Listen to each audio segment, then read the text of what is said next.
할렐루야. 10월 2일 토요일입니다. 욥기 1장 6절부터 12절까지 말씀을 읽고 은혜 나누도록 하겠습니다. 하루는 하나님의 아들들이 와서 여호와 앞에 섰고 사탄도 그들 가운데에 온지라. 여호와께서 사탄에게 이르시되 네가 어디서 왔느냐? 사탄이 여호와께 대답하여 이르되 땅을 두루돌아 여기저기 다녀왔나이다. 여호와께서 사탄에게 이르시되 네가 내 종 욥을 주의하여 보았느냐? 그와 같이 온전하고 정직하여 하나님을 경외하며 악에서 떠난 자는 세상에 없느니라. 사탄이 여호와께 대답하여 이르되 욥이 어찌 까닭 없이 하나님을 경외하리이까? 주께서 그와 그의 집과 그의 모든 소유물을 울타리로 두르심 때문이 아니니까. 주께서 그의 손으로 하는 바를 복되게 하사 그의 소유물이 땅에 넘치게 하셨음이니이다. 이제 주의 손을 펴서 그의 모든 소유물을 치소서. 그리하시면 틀림없이 주를 향하여 욕하지 않겠나이까? 여호와께서 사탄에게 이르시되 내가 그의 소유물을 다 네 손에 맡기노라. 다만 그의 몸에는 네 손을 대지 말지니라. 사단이 곧 여호와 앞에서 물러가니라. 아멘. 갑자기 욥기가 시작되면서 욥을 소개하는 듯 하더니 갑자기 하나님 앞에서 천상회의가 열리는 장면이 보여지고 있습니다. 하나님이 계시고 하나님 앞에 많은 천사들이 있죠. 그런 하늘의 정경에 대해서는 우리가 전혀 알 수가 없습니다. 볼 수도 없고 감각할 수도 없죠. 성경에 매우 드물게 하나님의 보좌와 그 주변에 어떤 영들이 어떻게 도열하여 있는지에 대하여서 환상으로 보는 은혜를 입은 주의 종들이 기록한 부분을 통해서 간접적으로 봅니다마는 본 사람이 직접 말해 주어도 잘 와닿지가 않을 수밖에 없는 것이 영적인 세계의 일일 것입니다. 그럼에도 불구하고 욥기에 이렇게 하나님 앞에 여러 천사들이 이렇게 모여서 대화를 나누는 그런 모습은 정말 진귀하고 우리로서는 너무 소중하고 사모하는 그런 모습이죠. 멀리서 산을 향해서 갈 때에는 그저 조그만 점처럼 보입니다. 근데 가까이 가면요, 산 봉우리가 하나가 아니고 굽이 골짜기도 있고요. 더 가까이 가보면요, 개울도 있고요, 나무들도 보입니다. 더 가까이 가면요, 나뭇가지에 앉아있는 새들도 보이는 거예요. 가까이 가면 우리가 하나님께 가까이 가야 되잖아요. 제가 전에 어느 정도로 하나님께 가까이 가야 되는지 말씀을 드린 기억이 있는데 기억나시는지 모르겠습니다. 우리는 하나님의 얼굴이 보이는 데까지 가까이 가야 됩니다. 그저 밝은 빛이 빛나는 정도로 만족하면 안 돼요. 그곳을 향해서 더 가까이 가다 보면 하나님의 얼굴이 보이는 데까지 갈 수 있고, 더 가까이 가면 손을 내밀어 그 옷자락을 잡아 당길 수 있는 데까지 갈 수 있습니다. 거기까지 우리 가야 됩니다. 거기까지 가야 됩니다. 자, 그런데 하나님께 가까이 가다 보면 하나님만 보이는 것이 아니고, 하나님이 보좌에 앉아 계시네. 하나님께서 높은 곳에 앉아 계시네. 하나님 주변에 빛난 광채가 두르고 있네. 하나님 가까운 곳에 있는 천사들이 자기 날개로 하나님을 가리고 있네. 그 천사 주위로는 또 다른 천사들이 있어서 어떤 천사는 찬양을 하네. 어떤 천사는 하나님께서 명하시는 일에 대하여 심부름을 하네. 그런 것들을 이제 가까이서 보게 될 것입니다. 그런데 하나님 가까이 가더라도 우리의 주의는, 우리의 관심은 하나님입니다. 하나님께로부터 우리의 관심이 흐트러지면 안 돼요. 주의가 산만하다는 표현을 씁니다. 공부를 해야 되는데 집중을 못합니다. 주의가 산만한 학생이군요. 그래서 이쪽에서 바스락 소리만 나도 공부에 집중했다 휙 옆에 소리가 나는 대로 고개가 돌아갑니다. 그런 식으로 이리저리 고개를 수시로 돌렸다가는 제대로 어렵고 깊이 있는 것들에 대해서 공부를 하고 이해하기 어렵겠죠. 베드로를 기억하십시오. 오라! 주님께서 말씀하셨던 그 말씀을 꽉 붙잡고 갔더라면 서너 걸음뿐 아니라 예수님의 옷자락을 잡을 수 있는 데까지 예수님께 갔을 것입니다. 물 위를 걸어서. 그러나 베드로는 예수님께 집중되었었다가, 그래서 몇 걸음은 물 위를 걸었었지만 이내 그의 시선은, 그의 귀는 그의 마음은 옆에서 부는 바람과 부딪히는 파도로 흐트러질 수밖에 없었습니다. 그때 그의 발은 물속으로 빠져들어갈 수밖에 없었죠. 여러분, 물에 빠져본 사람들은 알 겁니다. 물에 빠져서 이렇게 막 죽을 위험에 처해 있는 상황이 아니더라도 여름철에 수영장에 물놀이 해서 갈 때 그렇게 깊지 않은 그런 풀장에 옆에서 번쩍 뛰어서 풍덩 빠지는 거 얼마나 재밌습니까? 시원하고. 그 물에 빠질 때 얼마나 빨리 빠져내려갑니까? 천천히 빠져내려가는 게 아니고 그냥 갑자기 쑥 들어가 버립니다. 예수님께 집중되어 있던 베드로의 집중이 흐트러졌을 때 베드로는 순식간에 콧구녕까지 물속에 빠져들어갈 수밖에 없었고 있는 힘을 다해서 허우적거리면서 주님! 우리 하는 표현으로 사람 살려! 이렇게 한 거죠. 예수님께서 여전히 물 위에 서신 채로 물에 빠져가는 베드로를 잡아당기셨습니다.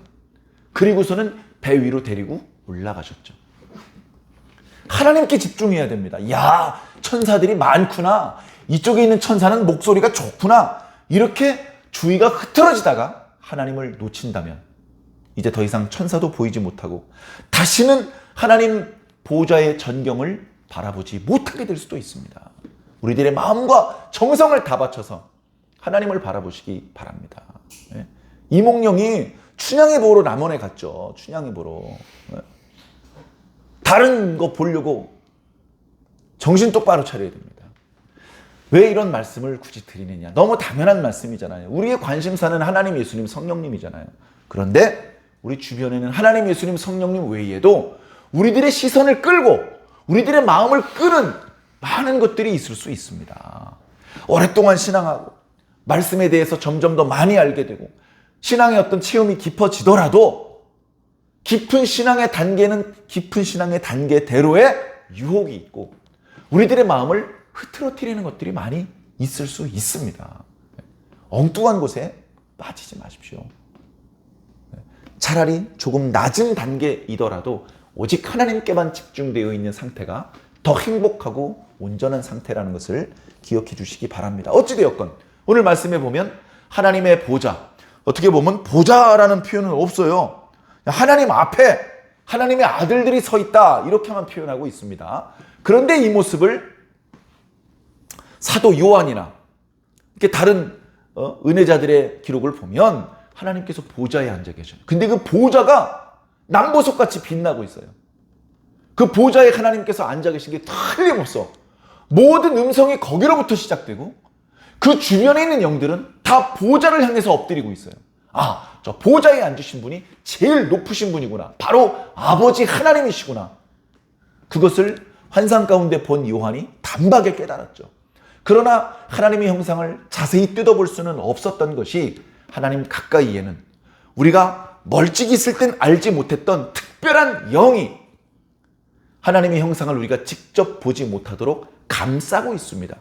그래서 우리는 하나님의 형상을 직접 우리 육안으로 볼 수 없고 그저 음성을 들을 수 있을 뿐입니다. 그러나 음성만 들린다고 해서 무시할 수 없는 것이 그 음성 속에 담겨있는 권세, 그리고 하나님의 모습이 속속들이 보이지는 않는다고 하더라도 그 천사의 날개로 다 감출 수 없는 하나님의 위엄이 뿜어져 나오는 것이 느껴지기 때문에 옆에서 누가 툭툭 치면서 뭐해? 엎드리지 않고 이렇게 일러주지 않아도 저절로 몸이 엎드려질 수밖에 없는 그런 엄청난 능력을 체험을 했습니다.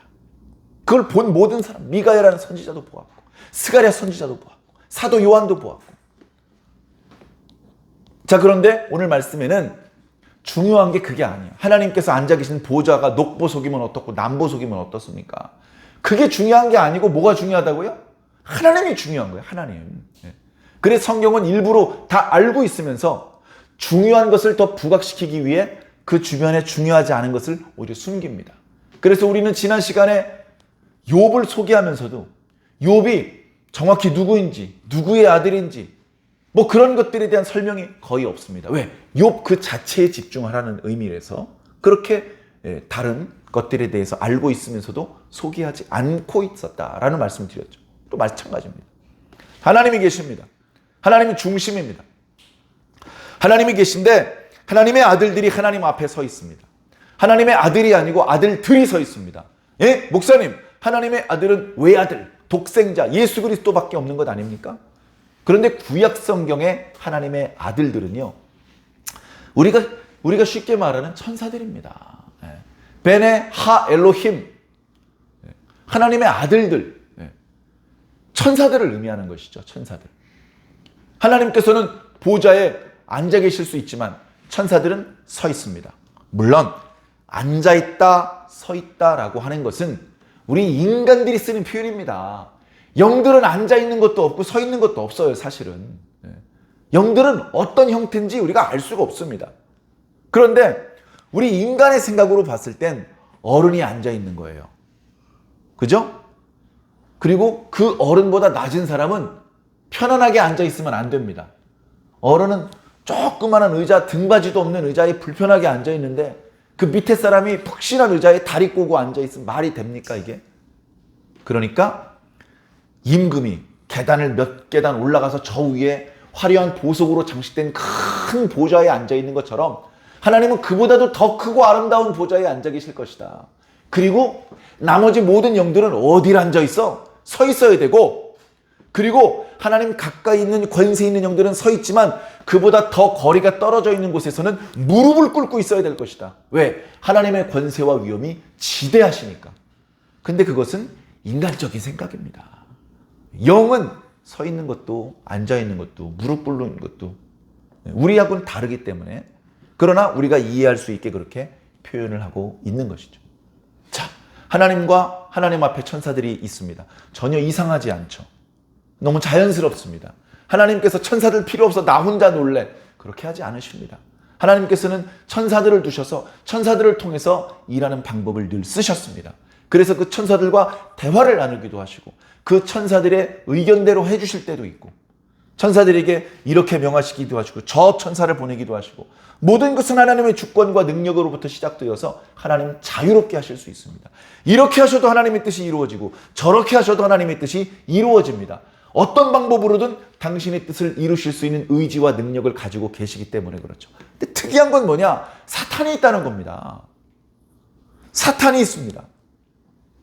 이 사탄에 대해서는 지금 하나님과 하나님의 아들들이 모여있는 자리에 사탄의 존재가 함께 있다는 것은 매우 어색하고 어울리지 않는 모습입니다. 이 부분에 대해서 자세히 말씀드리면 오늘도 말씀이 너무 길어질 것 같은데 좀 간략하게 말씀을 드려보겠습니다. 본래는 마귀라는 것은 없었습니다. 그런데 하나님의 천사들 중에서 어떤 천사가 스스로 높아지는 마음을 먹었습니다. 우리가 잘 아는 교만한 마음을 먹은 것이죠. 내가 스스로 나의 보좌를 높일 것이다. 그래서 지극히 높은 분하고 나하고 한번 비교보겠다. 그런 마음을 먹었습니다. 그러나 그 어리석은 천사가 비록 지혜와 권세가 출중했지만 전능하신 하나님하고 비교하는 것은 가당한 일이 아니었죠.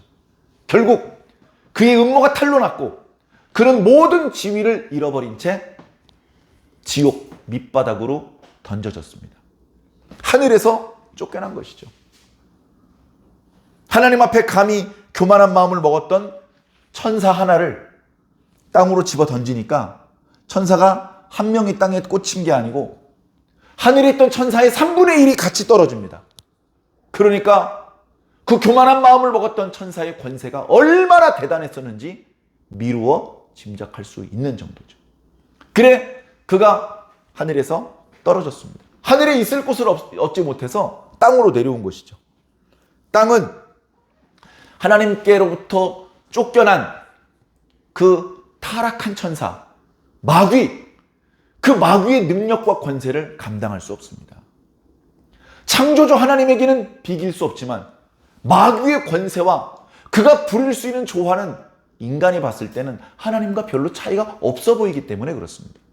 마귀는 여러 가지 방법으로 하나님께서 만들어 오신 창조 세계를 어지럽히기 시작했습니다.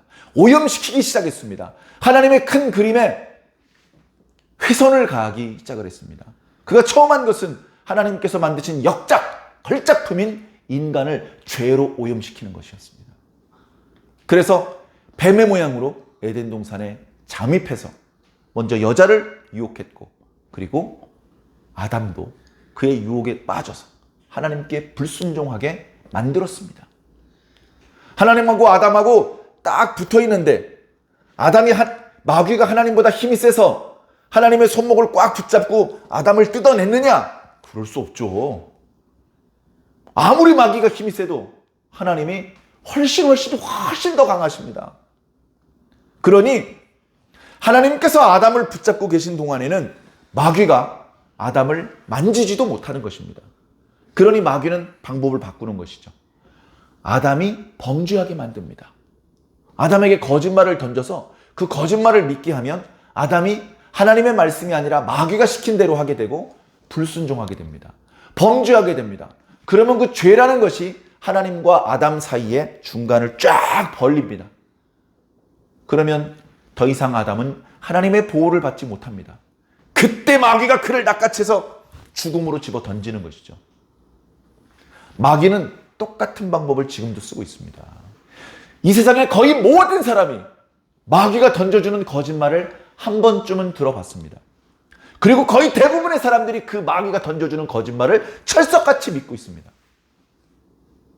사랑하는 성도 여러분, 마귀가 주는 거짓말은 하나님의 진리로서만 판별이 가능합니다. 아, 이거 거짓말이네. 말씀이라고 하는 온전한 그런 기준이 없으면 마귀가 말하는 것이 참인지 거짓인지 어떻게 깨달을 수가 있겠습니까? 네? 여러분, 시금석이라는 게 있습니다.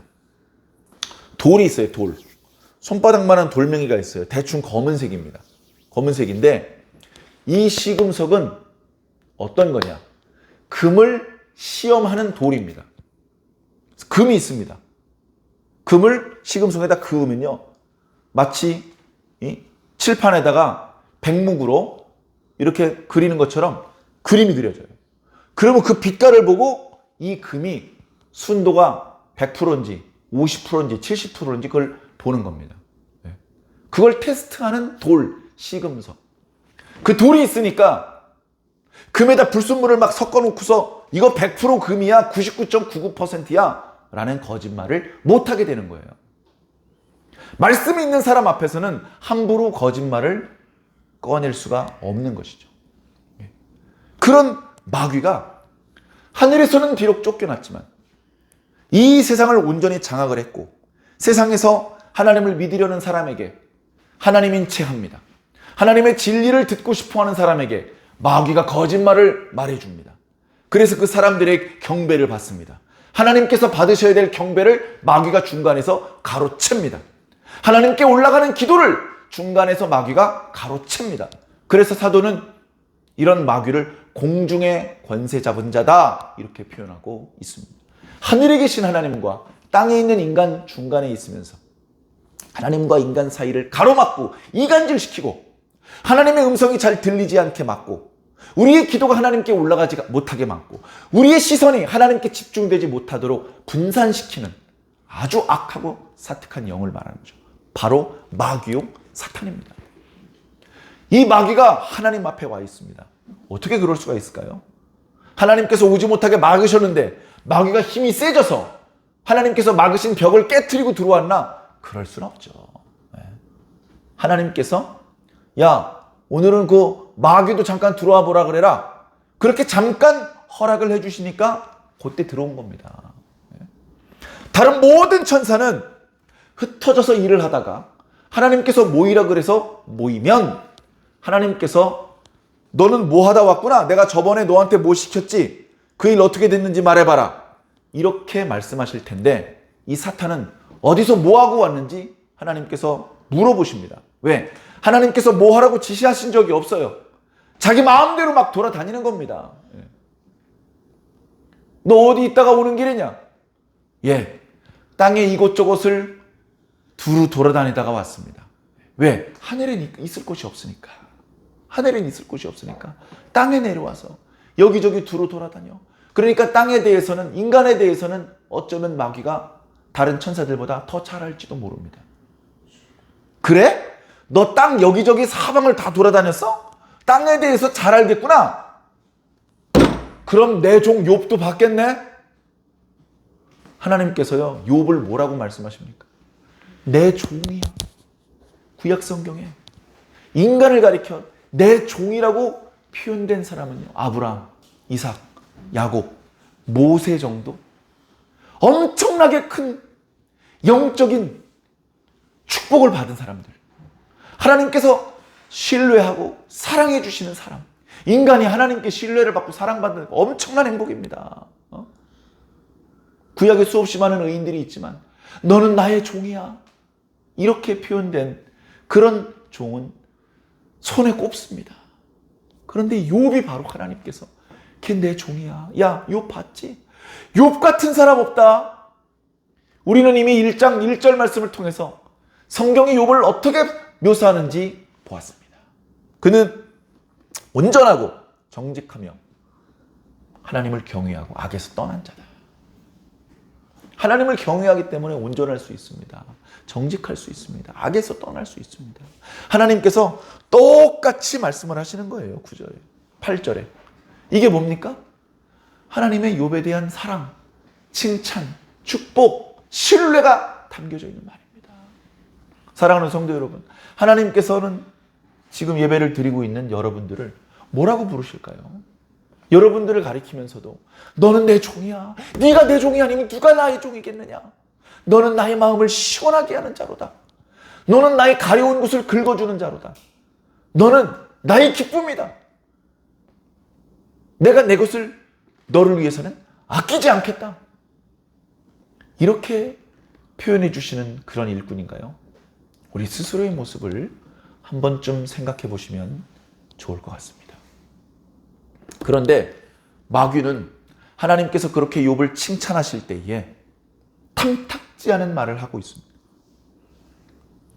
하나님, 예, 맞습니다. 맞긴 맞는데요.